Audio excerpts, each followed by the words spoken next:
Hello student, स्वागत है आपका आज के इस मैथमेटिकल सेशन में। आज हम इस वीडियो में स्टार्ट करने वाले हैं पार्ट 5 समांतर श्रेणी। ठीक, तो समांतर श्रेणी के बारे में पहले पढ़ लेते हैं। ये नया चैप्टर है, इसका किसी भी चैप्टर से कोई रिलेशन नहीं है ना, ये अपना अलग नया चैप्टर है ना। इससे आगे क्लास 11 में आता है, वहाँ पे गुणोत्तर श्रेणी आता है, यहाँ पे समांतर श्रेणी। तो चलिए समांतर श्रेणी के बारे में पढ़ते हैं। भूमिका, आपने इस पर अवश्य ध्यान दिया होगा कि प्रकृति में अनेक वस्तुएं एक निश्चित प्रतिरूप यानी पैटर्न का अनुसरण करती हैं, जैसे कि सूरजमुखी के फूलों की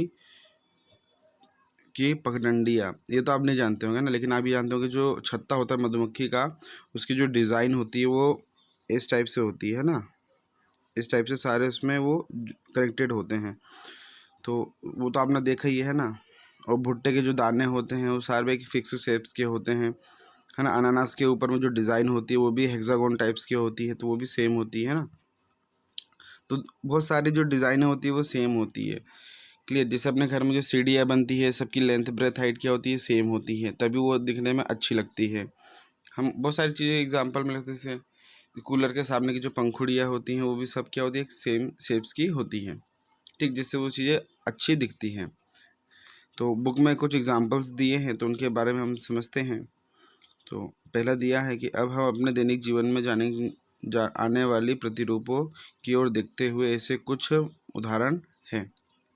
जैसे रीना ने एक पद के लिए आवेदन किया और उसका चयन हो गया। उसे यह पद 8,000 रुपये के मासिक वेतन और 500 रुपये वार्षिक की वेतन वृद्धि से साथ दिया जाता है। उसका वेतन पहले वर्ष और दूसरे वर्ष और तीसरे वर्ष में इत्यादि रूप से था। पहले वर्ष में उसको कितने रुपये मिले, पहले मासिक में कितने, पहले वर्ष में उसकी आय कितनी थी, 8,000 थी। अगले महीने 500 रुपये, अगले साल 500 रुपये बढ़ा देंगे तो कितना हो जाएगा, वो 8,050। फिर अगले साल और बढ़ा देंगे तो 9,000 रुपये। ऐसे ही करके चलते जाते गए।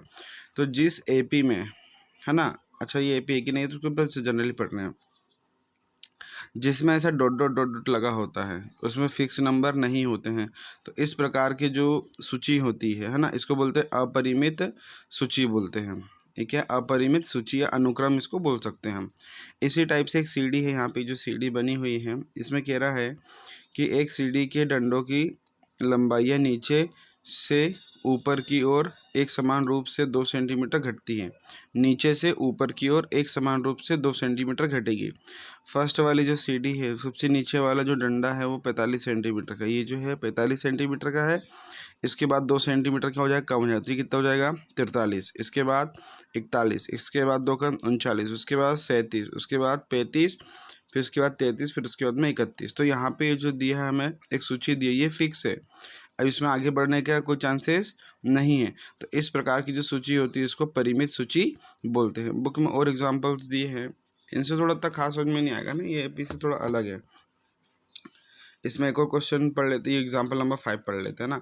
शकीला अपनी पुत्री की गुल्लक में 100 रुपये डालती है जब वह 1 वर्ष की हो जाती है, तथा प्रत्येक वर्ष इसमें 50 रुपये की वृद्धि की जाती है। जब उसका नेक्स्ट बर्थडे आएगा तो उसमें 50 रुपये की वृद्धि करेगी।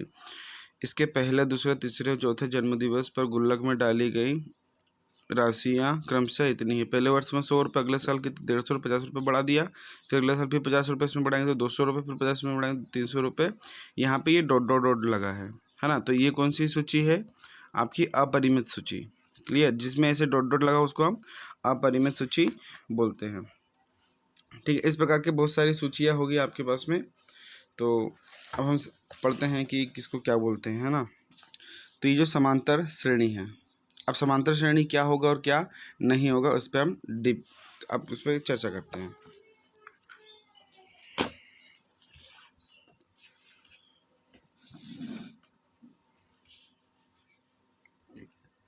समांतर श्रेणी, समांतर श्रेणी। क्लियर। इससे पहले हम पढ़ेंगे सूची, या उसको हम अनुक्रम बोल सकते हैं। अनुक्रम, सूची और अनुक्रम होता क्या है। कोई भी आपके पास में कोई डाटा है, मान लीजिए 1, 3, 7, नहीं अब ये ले लीजिए अपरिमेय संख्या हो, 1, 3, 5, 7, 7 के बाद में 11, 13, 17, 19 इस प्रकार से हैं। तो ये जो कौशी सूची है ये अपरिमित सूची है। अब ये समांतर श्रेणी होगी कि नहीं होगी आप देखेंगे तो ये जो दोनों संख्या इसके बीच का अंतर कितना है 2, इन दोनों की संख्या के बीच का अंतर 2, इन दोनों की संख्या के बीच का अंतर 2, लेकिन यहाँ पे जो 7 और 11 है इन दोनों के बीच का अंतर कितना है 4, यहाँ पे ये फिर से 2, फिर यहाँ पे फिर 4, फिर यहाँ पे फिर से 2। तो इन जो आपको जो डाटा दिया है, जो आपको सूची दी है, इन सूची में जो प्रथम पद जो पद है उनके बीच का जो अंतर है वो समान है क्या, नहीं है। तो इसको हम श्रेणी समांतर श्रेणी नहीं बोलते। समांतर श्रेणी उसी सूची या उसी अनुक्रम को बोलेंगे जिसमें एक फिक्स संख्या में या तो जुड़ेगा या तो घटेगा या स्थिर शून्य ही रहेगा, तो उसको हम समांतर श्रेणी कहते हैं। फॉर एग्जाम्पल जैसे अगर मेरे पास में कोई डाटा है ना, अनुक्रम कोई अनुक्रम है मेरे पास में 2, 4, 6, 8, 10, ठीक। तो यहाँ पे आप देखेंगे कि इन दोनों के बीच में कितने का अंतर है, 2 का अंतर है। इन दोनों पदों के बीच में 2 का अंतर, इन दोनों के पदों के बीच में 2 का अंतर, इन दोनों के पदों के बीच में 2 का अंतर। सब क्या कर रहे हैं, 2 प्लस क्या हो रहा है, प्लस हो रहा है। एक स्थिर संख्या जो प्रथम संख्या हमारे पास में 2 है, एक उसमें स्थिर संख्या को जोड़ने पर अगली संख्या में क्या हो रही है, प्राप्त हो रही है। तो इस प्रकार का जो डाटा होता है, इस प्रकार का जो अनुक्रम होता है, उसी को हम क्या बोलते हैं, एपी बोलते हैं, समांतर श्रेणी बोलेंगे, अन्यथा उसको हम समांतर श्रेणी नहीं बोलेंगे। एक विशेष प्रकार का अनुक्रम या सूची उसी को जिसमें एक फिक्स संख्या पे या तो जुड़ेगा या तो घटाव होगा या तो कुछ भी नहीं होगा, तो उसी को हम क्या बोलते हैं, एपी बोलते हैं। नहीं तो वो अल्टीमेटली क्या होगा, अनुक्रम होगा, उसको हम एपी नहीं बोलेंगे, ठीक। लेकिन ये जो अनुक्रम में जा रहा है डॉट डॉट डॉट, इसका पता नहीं कहाँ तक जाके रुकेगा, तो इस प्रकार के अनुक्रम को हम बोलते हैं अपरिमित अनुक्रम बोलते हैं, ठीक। अब आपको समझ में आ गया कि एपी किसे कहते हैं, कि एक स्थिर, एक प्रथम संख्या में एक स्थिर संख्या का जोड़ना घटाना, ठीक है, उसी को हम क्या बोलते हैं, एपी बोलते हैं। तो समांतर श्रेणी का हम डेफिनेशन लिख लेते हैं, क्या होता है, एक समांतर श्रेणी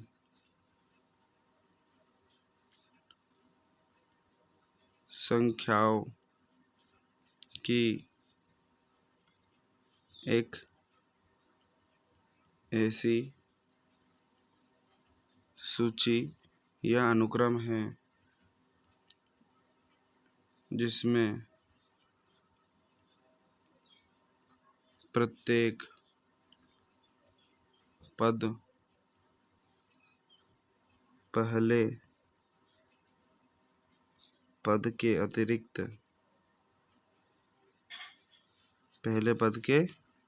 प्रत्येक पद अपने पद में एक निश्चित संख्या जोड़ने पर प्राप्त होता है, ठीक है। इसमें पहला पद को छोड़ करके जो उसके बाद वाले पद होते हैं उसमें एक निश्चित संख्या को जोड़ने, घटाने अथवा शून्य भी हो सकता है वो, तो उसको हम कहते हैं, वो हमारा क्या हो जाएगा, एपी हो जाएगा, समांतर श्रेणी कहलाएगा, ठीक। अब ये जो एपी ये जो हो रहा है हमारा, ये जो निश्चित संख्या है जिसको जोड़ेंगे या तो घटाएंगे, इसी को हम क्या बोलते हैं, सार्वंतर बोलते हैं, ठीक। तो यह निश्चित संख्या एपी का सार्वंतर इंग्लिश में कॉमन डिफरेंस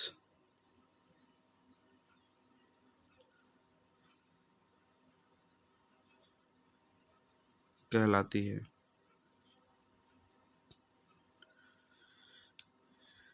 यह सार्वंतर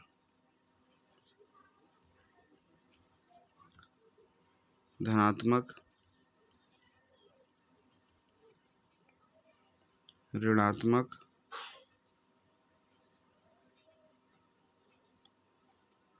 या शून्य हो सकता है। धनात्मक होगा या तो ऋणात्मक हो या तो वो शून्य हो सकता है। फॉर एग्जाम्पल अगर मैं कोई एपी लेता हूँ, ठीक, यहाँ क्या ले लिया मैंने 30, 27, 24, 21, 18 इस प्रकार से मैंने लिखा, ठीक। तो प्रथम पद ये हो गया।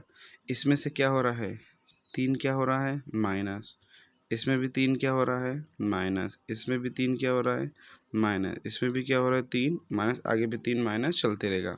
तो हम ये कह रहे हैं कि प्रथम संख्या को छोड़ करके, है ना, यहाँ पे लिखा पहले पद के अतिरिक्त जो दूसरा पद होता है एक विशेष संख्या में या तो इसको जोड़ते हैं या तो घटाते हैं। तो यहाँ पर जब हमने इसमें जोड़ा तो -3 को जोड़ा तो क्या हो जाएगा माइनस का 27 मिलेगा, फिर इसमें -3 को जोड़ेंगे तो 24 मिलेगा, फिर इसमें -3 जोड़ेंगे तो 21 मिलेगा। एक विशेष स्थिर संख्या को जोड़ने घटाने पे जो हमें अनुक्रम मिलता है उसी को हम क्या बोलते हैं एपी बोलते हैं। नहीं तो अन्यथा एपी नहीं होती है, उसको फिर अनुक्रम या सूची बोल देंगे लेकिन इसको एपी नहीं बोलेंगे।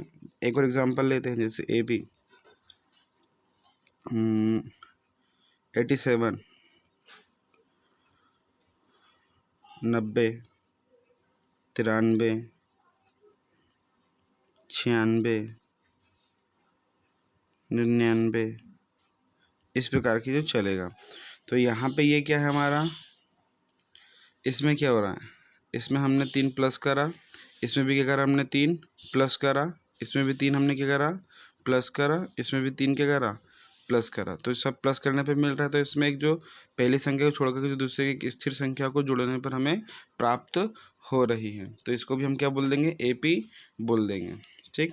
एक और है एपी बराबर इसे 2 2 2 2, ठीक। तो यहाँ पे भी क्या हमने क्या जोड़ा, पहली संख्या में क्या जोड़ा 0 जोड़ दिया, पहली संख्या में भी क्या जोड़ दिया 0 प्लस कर दिया, पहली संख्या में फिर से 0 जोड़ दिया, फिर से हमने 0 को प्लस कर दिया। तो हमने यहाँ पे एक शून्य को हम जोड़ रहे हैं, इससे हमें क्या मिल रहा है एक एपी भी प्राप्त हो रही है। क्लियर। तो 3 प्रकार से हमने यहाँ पे यही लिखा था, या तो एपी धनात्मक होगा, मतलब जो स्थिर संख्या होगी या तो धनात्मक होगा या तो ऋणात्मक हो या तो शून्य हो सकता है। तो यहाँ पे ये ऋणात्मक, धनात्मक और ये शून्य हमको मिल गया, ठीक। ये जो स्थिर संख्या जो निश्चित संख्या है ना, जो जोड़ रहे हैं घटा रहे हैं, इसी को हम क्या बोलते हैं सार्वंतर बोलते हैं। सार्वंतर को इंग्लिश में कॉमन डिफरेंस बोलते हैं, इसको इंग्लिश में स्मॉल डी से इसको रिप्रेजेंट किया जाता है, ठीक। और ये जो एपी में जो प्रथम पहला पद है, जो स्थिर पद है पहला पद, जो इसके अतिरिक्त जो बोलते हैं इसको हम क्या बोलते हैं ए बोलते हैं। क्या बोलेंगे इसको ए बोलेंगे। ध्यान दें यहाँ पे थोड़ा, जो एपी का पहला पद होता है उसको हम बोलते हैं प्रथम पद। प्रथम पद को क्या बोलते हैं हम ए से लिखते हैं। और जो सार्वंतर है सार्वंतर इसको इंग्लिश में कॉमन डिफरेंस बोलते हैं, उसको क्या बोलते हैं डी। ये कहाँ से निकलता है, हम दूसरे पद में से पहला पद को माइनस कर देते हैं, वहाँ से हमारा कॉमन डिफरेंस डी निकल जाता है सार्वंतर, ठीक। तो चलिए इसको थोड़ा और एक्सप्लेन अच्छे से समझते हैं।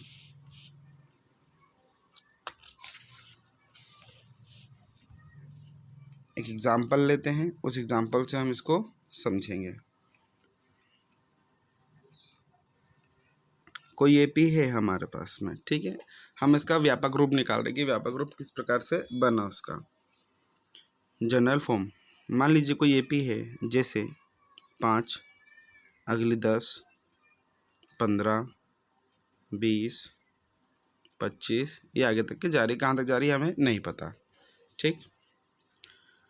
तो ये जो 5 है, देखो ये जो 5 है, इस 5 को मैं 5 लिख सकता हूँ। इसको थोड़ा ब्रेक करके लिख रहे हैं, जनरल फॉर्म में हमें बनाना तो उसको उस टाइप से लिखना पड़ेगा ना। अच्छा, जनरली पहली बात ये प्रथम पद है 5, है ना, तो ए बराबर कितना है 5। इन दोनों का जो डिफरेंस इसमें +5 हो रहा है, तो डी का मान कितना है 5। ये थोड़ा सा जनरल नॉलेज के लिए। अब ये जो 5 है इस 5 को मैं क्या लिखूँगा 5 एज इट इज़। ये जो 10 है 10 को हम क्या लिख सकते हैं 5 प्लस में 5। 15 को क्या लिख सकते हैं 5 प्लस 2 गुणित 5, 5 दूनी 10, 10 और 5 15। इस 20 को क्या लिख सकते हैं हम 5 प्लस में 3 गुणित 5, 3 5 15, 15 और 5 20। 25 को क्या लिख सकते हैं 5 प्लस में 4 गुणित में 5।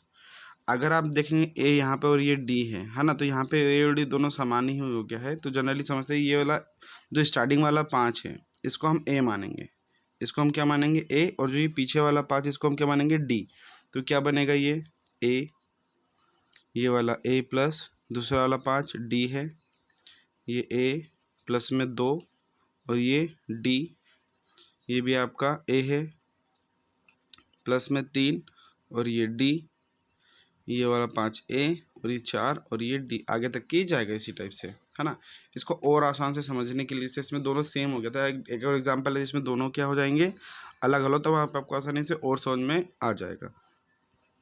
एग्जांपल लेते हैं 7 10 13 16 19, आगे हम और लेंगे। तो यहाँ पे जो ए है आपका जनरल ए कितना है 7 है, और जो डी है इसमें से कितना कर रहे हैं प्लस का 3 कर रहे हैं, तो डी हमारा 3 है। ठीक, अब इसको लिखेंगे तो ये 7 को हम एज इट इज 7 लिख सकते हैं। 10 को क्या लिखेंगे 7 प्लस 3 लिख सकते हैं, 7 3 10। फिर इसको 13 के लिख सकते हैं 7 प्लस में 2 गुना 3। यहाँ पे ये जो 16 है 16 को क्या लिख सकते हैं 7 प्लस में 3 गुना 3, 3 3 का 9, 9 और 7 16। 19 को क्या लिख लेंगे 7 प्लस में 4 गुणित 3, 4 तिया 12, 12 और 9 19। तो ये जो ए है हमारा, ये 7 जो है वो ए है और 3 क्या है हमारा डी है, तो इसको हम ए प्लस डी लिख सकते हैं। यहाँ पे 7 को ए लिख लेंगे, 2 3 को हम डी लिखेंगे, 7 को ए, 3 हमारा 3 एज इट इज, ये वाला 3 हमारा डी हो जाएगा। ये 7 को हम ए लिखेंगे प्लस में 4, 3 को हम डी लिख लेंगे। तो इसी प्रकार से हम हर एक कोई भी ए पी है उसको हम इसके फॉर्म में लिख सकते हैं, ए plus D, A plus 2D, A plus 3D, A plus 4D के फॉर्म में हम सभी को हम लिख सकते हैं। लेकिन कंडीशन ये है कि वो क्या होना चाहिए आपके ए पी होना चाहिए। ठीक, तो इसका व्यापक रूप है, ये क्या है इसका व्यापक रूप। व्यापक रूप क्या है ए पी का, A plus D, A plus 2D, A plus 3D, A plus 4D dot dot dot, ये भी कहाँ तक जाएगा इनफाइनाइट तक है, तो इसको इनफाइनाइट बोलते हैं ना। जनरली हमें nth टर्म तक के पढ़ना पड़ता है, तो वो आगे हम अभी डिस्कस करेंगे, थोड़ा इसको और एक्सप्लोर करते हैं ना। अच्छा ठीक है, तो ये है। अच्छा ये जो 7 है इसकी अपनी लोकेशन क्या है, ये प्रथम पद पे है, ये कौन से पद पे है दूसरे पद पे, ये तीसरे पद पे, ये चौथे पद पे और ये पांचवें पद पे है। इनकी अपनी अपनी जो लोकेशन है, तो इन दोनों से समझ में आता है, यहाँ समझ में जाएंगे, है ना। तो ये कौन से पद पे हैं तीसरे पद पे। अच्छा सब में कॉमन क्या है ए, सभी में कॉमन है, सभी पद में क्या आ रहा है ए तो फिक्स आ ही रहा है, और दूसरे पद से क्या आने लग जाता है डी आने लग जाता है। क्लियर, अब इनमें रिलेशन क्या भी समझे, ये कौन से नंबर पे है तीसरे पर नंबर पे है, तो तीसरे नंबर पे ए तो आएगा ही आएगा, प्लस में ये तीसरे नंबर पे तो उससे एक कम डी आ रहा है, उससे ये तीसरे नंबर पे तो कितना डी आ रहा है 2D आ रहा है। ये चौथे नंबर पे तो कितने डी आ रहा है 3D आ रहा है। ये कितने नंबर पे पाँचवें नंबर पे, तो यहाँ पे कितने डी आ रहा है 4D। तो इसका मतलब ये है कि जितने पद होता है ना, जैसे अगर मैं से बोलेगा 50वां पद, तो ए तो फिक्स आएगा ही आएगा। अगर किसी ने पूछ लिया मैं से कि आप 50वां पद बताइए, तो 50वां पद क्या आएगा यहाँ से इसके अकॉर्डिंग ए तो आएगा ही आएगा, इससे एक कम आना चाहिए। जैसे यहाँ पे 5वां है तो यहाँ पे 4 है, तो यहाँ पे 50 पूछ रहा है, तो मेरे पास कितना आएगा यहाँ पे फिर 49D आएगा। आगे समझ में। तो इसी प्रकार से ये ए पी का यहाँ पे ये जो पहला होता है इसको हम क्या बोलते हैं A1, दूसरे पद को हम क्या बोलते हैं A2, तीसरे पद को हम A3, चौथे पद को हम A4, पाँचवें पद को हम A5 बोलते हैं। जब यहाँ पे बोलना A3, 3 में कितने डी आ रहे हैं 2D आ रहा है, 4 में कितने आ रहे हैं, 3 डी आ रहा है, 5वें पद में 4 डी आ रहा है। अगर कोई हमसे पूछ लेगा कि आप बताइए A100 की वैल्यू क्या है, ये A100 क्या है अपना 100वां पद है, तो 100वां पद क्या आ जाएगा आपका A प्लस में 90 अगर कोई पूछेगा कि आप 51वां पद बताइए, A51 बताइए, 51वां पद, तो हो जाएगा A प्लस में 51 में एक कम कर देंगे तो 50D। क्लियर? अच्छा एक बात समझते हैं यहाँ पे, ये तो आपको पता है कि 50वां पद निकालना है, 51वां पद निकालना है, 100वां पद निकालना है, 5वां पद निकालना है, चौथा पद निकालना है। आपको अगर पूछ लेगा कि nवां पद ज्ञात कीजिए, कौन सा पद ज्ञात कीजिए, nवां पद, an वाला पद ज्ञात कीजिए। तो आप सारे पद में अगर देखेंगे कॉमन चीज़ तो क्या है, सभी में a आ रहा है। nवां पद पता नहीं होता कि कौन से नंबर का पद हमसे पूछ रहा है, तो हमको पता नहीं है, तो सब में जो कॉमन हो तो उसमें भी कॉमन होगा, nवें पद में भी होगा, तो सब में कॉमन क्या आ रहा है, a, तो उसमें भी a होगा ही होगा, ये बात निश्चित है। क्लियर? अब जैसे ये जो हमारे पास में जो चौथा पद है ये क्या है, A प्लस में 3D, यहाँ पे 3 है, एक कम इससे, तो यहाँ पे क्या होगा n से एक कम क्या होगा, n माइनस एक ही तो होगा ना, एक कम तो n माइनस है, जैसे यहाँ पे 100 है, 99 कम मिलता आपको, A प्लस में 100 माइनस एक डी करते तभी तो आपको 99 मिला यहाँ पे। तो इसी टाइप से nवां पद आपसे पूछ रहा था, nवां पद हमको नहीं पता, तो A सभी में कॉमन आएगा प्लस में n-1 और साथ में कॉमन में क्या चलता है, D भी आता है। तो ये हमारा nवें पद का फॉर्मूला जो मोस्ट इम्पोर्टेंट है हमारे लिए अभी तक के, जो इम्पोर्टेंट हमने जो पढ़ा इसमें से एक ये पढ़ा, दूसरा हमने इसकी जो टर्म होती मतलब कौन से नंबर के पद होता है वो पढ़ा, और तीसरा हमने ये पढ़ा। ये तीनों हमारे मोस्ट इम्पोर्टेंट है, ये हमें फॉर्मूला याद होने चाहिए। अगर ये याद नहीं होगा तो फिर जनरली हमें क्वेश्चंस नहीं बनेगा। ठीक, तो बुक का एग्जाम ये उदाहरण ले लेते हैं थोड़ा, ये तो आपको समझ में आ गया हो ना, AP और D कैसे निकालते हैं। अच्छा D कैसे निकालते हैं ये भी सीख ले, सार्वंतर D कैसे निकालते हैं। D हम ऐसे निकालते हैं, A2 माइनस A1 करते हैं ना, दूसरे पद में से पहले वाले पद को माइनस करेंगे, तो लिखेंगे तो क्या बनेगा, ये आ रहा है ना इसमें, हाँ, तो ये A2 माइनस का A1, A2 क्या है, A2 की वैल्यू क्या है, A plus D minus A1 की वैल्यू क्या है, A से A कट गया तो क्या आ गया, D आ गया ना, तो D बराबर D आ गया। तो सार्वंतर हम ऐसे निकालते हैं कि दूसरे पद में से पहले पद को माइनस करते, ऐसे नहीं निकालना है जैसे मैंने यहाँ बताया आपको। ऐसा जो क्वेश्चन देगा ना 7, 10, 13, तो यहाँ पे जैसे अगर ये AP ले लेंगे अपन, छोटा सा एग्जाम्पल, AP में 7, 10, 13 और दूसरा क्या था 16, इस टाइप से ये AP बनी है। तो मुझे कॉमन सार्वंतर निकालना है, तो सार्वंतर कैसे निकालेंगे, A2 माइनस A1, A2 की वैल्यू 10 माइनस A1 की वैल्यू 7, 7 में से 10 में से 7 गया तो कितना बचा 3, यहाँ पे भी आया। इसी टाइप से अगर हमें पहला दूसरे पद से निकालना था, इन दोनों पद से निकाल लेंगे। तो ये कौन सा पद है, तीसरा पद है, तो तीसरा पद को हम क्या लिखते हैं, A3 माइनस दूसरा पद है ये A2, 10 तो उसको A2 लिखेंगे, तो A3 की वैल्यू कितनी है 13 और A2 का वैल्यू है 10, तो 13 में से 10 गया तो कितना बचा 3। तो सार्वंतर हमेशा हमारा क्या आएगा, सेम ही मिलता है हमको, कोई सी भी पद में हम ले ले तो सार्वंतर हमको हमेशा क्या मिलेगा, सेम मिलेगा। तो सार्वंतर निकालने का फॉर्मूला क्या है, A2 माइनस A1 बोल दो या तो A3 माइनस A2 बोल दो, आगे बुक में क्वेश्चंस आएंगे। आई होप आपको वीडियो पसंद आया, वीडियो को लाइक कीजिए, चैनल को सब्सक्राइब कीजिए। यहाँ तक देखने के लिए बहुत बहुत धन्यवाद।